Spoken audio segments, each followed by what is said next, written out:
Hi everyone! In this video, you'll learn exercises to improve your phonatory system.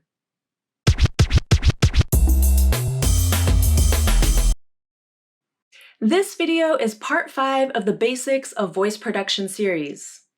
Make sure to watch the earlier videos that discuss how the voice is made, vocal warm-ups, and exercises to improve your breath support and the resonatory system.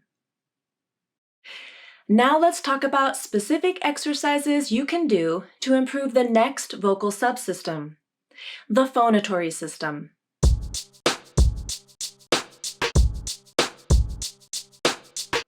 The phonatory system provides the voice with its sound source, the vocal cords.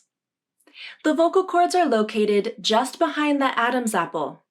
When we breathe, the vocal cords open up to allow the air to flow without any obstruction. But when we speak, the vocal cords come together. The air from the lungs pushes the vocal cords open and causes them to vibrate. This vibration is what gives the sound to the voice.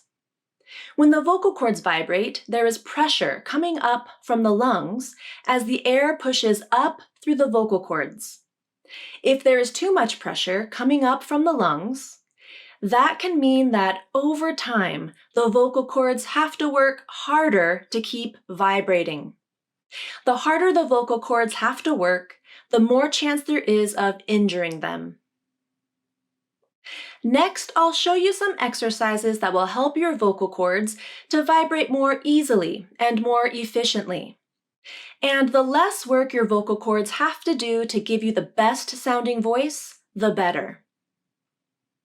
The science behind these exercises is a little technical, so I'll add a link below to a great resource that explains why these exercises work. But in the meantime, we'll get straight to the exercises. When I work with clients on improving their vocal cord vibration, I usually use a straw or a styrofoam cup to complete the exercises. But in this video, I'll show you exercises that don't require any equipment. Start by saying the oo vowel on a comfortable pitch. Ooh. You want to focus on using a lot of airflow as you say ooh. Think of the sound as being half your voice and half airflow. Ooh. It's not a whisper, it's not ooh. It's a good balance of airflow and sound. To make sure you are putting out enough air, hold a piece of tissue paper in front of your mouth and watch for movement. If you're using enough airflow, you should see the tissue paper move.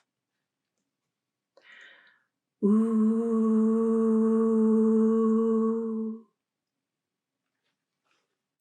Now use the same oo vowel, but go up and down a scale, and remember to check for the airflow, either with the tissue paper or your hand. Ooh. Ooh. Now go as low as you can. Ooh.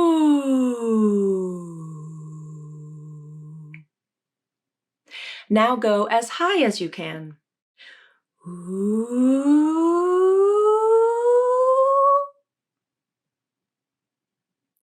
You can switch the sound to a V sound, v, a Z sound, z, a J sound, j, or you can use a lip trill or a tongue trill.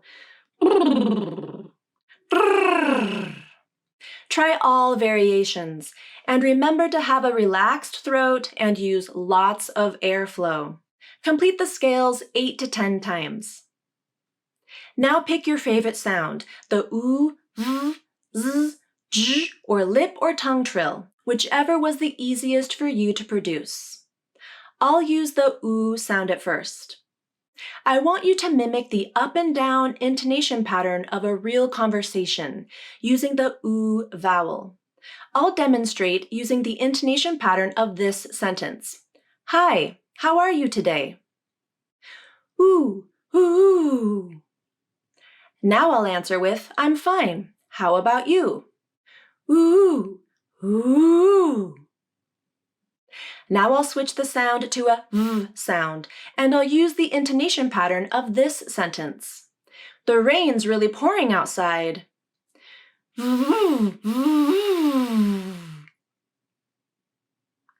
And I'll answer with, you're right, it is.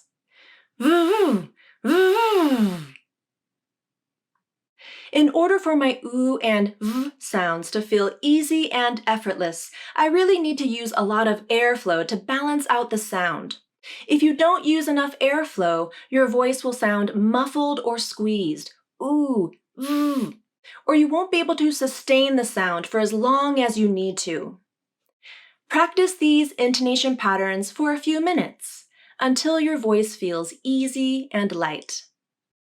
Thanks for watching. Stay tuned for part 6 of the Basics of Voice Production series, Exercises for the Articulatory System.